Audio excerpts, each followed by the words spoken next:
Hello everybody. So welcome back for another short video. And I keep creating this content so as to help you all to prepare for the upcoming patent agent examination. Of course, this is a shorter content and you are more than welcome to join the live classes should you want to learn much more in deeper with the deeper insight. So let's get started. This is about the IP organogram. So this is going to form the part of IP administration part of the syllabus for the patent agent examination. As you all know that the exam is not just confined to the acts. It also asks for the peripheral things, which includes IP administration, such as which all schemes are running, what are these schemes relevant about. For example, there was a question on SIP scheme, and then it is anticipated that in future upcoming exams, they could also ask you which ministry and which department is hosting which relevant act and who is responsible for what. So IP administration, all in all, forms a very important part of the course or the syllabus for the patent agent examination. So as you can see from this organogram here, I've tried my level best to include all relevant ministries and departments and all the relevant acts that fall within the purview of different ministries, right? So let's go from the center itself. It starts with Ministry of Commerce and Industry. This is a very important ministry and this is responsible for industry relevant issues. This ministry is also responsible for all free trade agreements that our country is signing with other countries. So any policy making that happens with regard to industry concerns is where this industry would come into the picture. This ministry has a very important department called Department for Promotion of Industry and Internal Trade. This is also known as DPIIT. Now, DPIIT is a relevant body or a key nodal department for all IP policy making. So whenever a national IP policy had to be formulated in 2016 when it got launched, so DPIIT was responsible for it.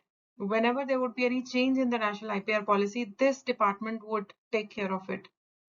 Plus any FTAs, like I said, that needs to be signed with other countries by India, this department would take care of all of that, and also several other initiatives or the portfolio that this department has. Now, this DPIT has three further divisions. I won't say divisions per se, but it has three more very important verticals to take care of besides many other verticals. One of the vertical is Startup India Hub program. And this department, DPIT, which earlier used to be known as DIPP, this is responsible for handling all startup registrations. So any upcoming startup that wants to get registered as a startup of India, they can file their application in the Startup Hub portal and get registered once they meet up with certain criteria.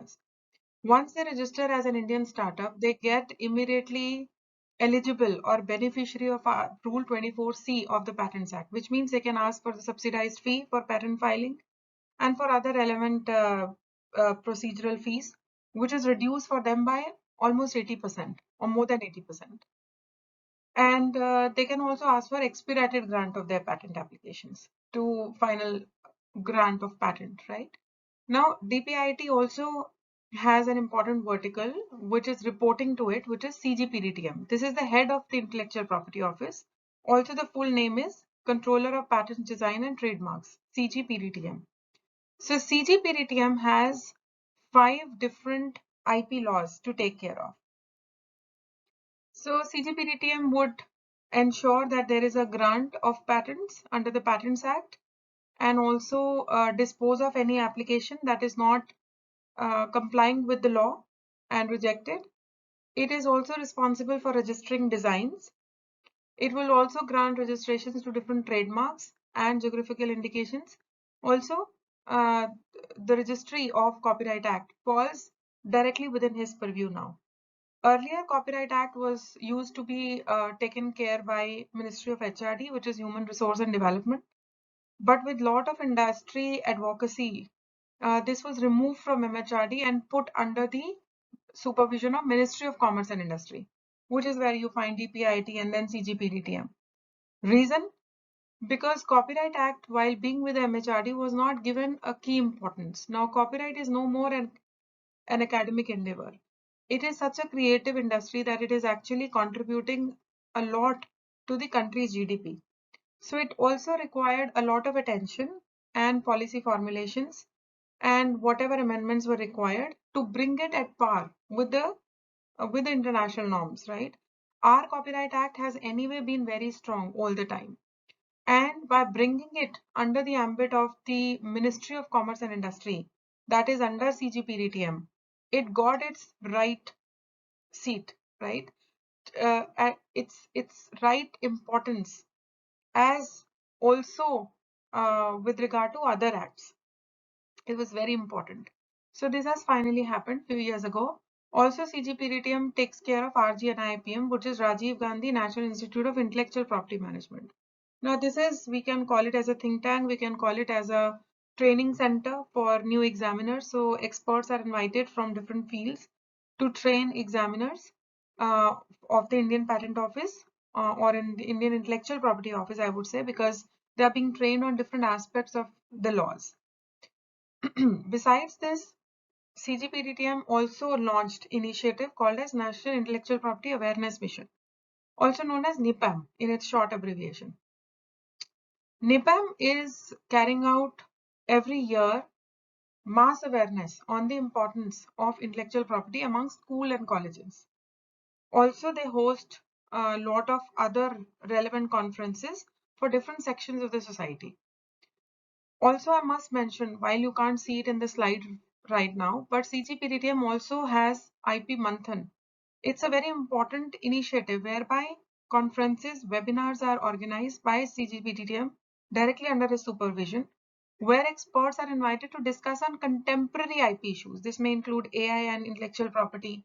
This may also include discussions on WIPO, CAS and DAS. Any international changes that are happening in the IP regime are discussed in that.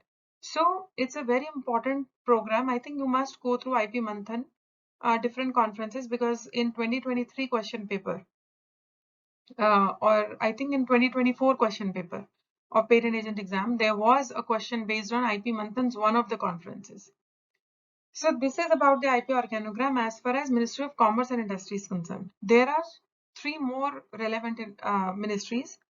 Ministry of Agriculture and Farmers Welfare. This is taking care of PPVFRA, which is the protection of plant varieties and farmers' right. Another ministry, which is Ministry of Environment, Forest and Climate Change. This takes care of the National Biodiversity Act of 2002, which got recently amended in 2023 year. And then we also have another important ministry called Ministry of Electronics and Information Technology, METI. So under this ministry, Semiconductor Integrated Circuit Layout Design Act 2000 falls directly within this ministry's purview. Also, you can't find it in the slide right now, but let me speak about it. IT Act, Information Technology Act, because this act also has certain provisions related to the intellectual property. For example, the obligations and duties of intermediary, where any content is posted on the website or on a social media platform or any other platform. So therefore, this IP organogram overall is very important for all of you to understand very well. Now, this is in brief that I have told you, but I encourage you that you go ahead, watch through internet and learn more deeply about it. You can also utilize this book, Master Guide to Patent Agent Examination, because I have specially dedicated chapter 1 of this book that talks much in detail about the IP administration part of the patent agent exam syllabus. In this chapter, you will find more detailed information of Intellectual Property Appellate Board, when it got dissolved, why it got dissolved, who is now taking care of the cases, and then some of the very important judgments that have been laid down by IPAB. It also includes a lot of initiatives by our Government of India as far as IP is concerned, including various schemes and grants which are given to the innovators. This also includes the IP organogram that we just discussed about. And besides that, you will also find a lot of more information about what is the distinction between different acts. And then there could be some Viva questions that may be based on this chapter 1 of the book, which is on the IP administration part. So I would encourage you to go ahead and read the book. And this book, once you find, it should be in white color, the cover page, because this is the July 2024 edition. In the video description, I'll give the links to the pages from where you can buy the book. Of course, if you buy it directly from the publisher, it is available at a cheaper price. You can also join live classes. We have just started the classes. We have organized 2 classes already, and it's not yet too late for you to now join it. I'm leaving a number for all of you to reach out to, or you can simply go to the website www.trippleipf.com. That's where I teach from, which is Indian International Intellectual Property Forum.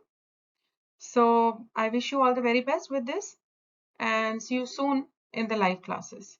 Thank you so much.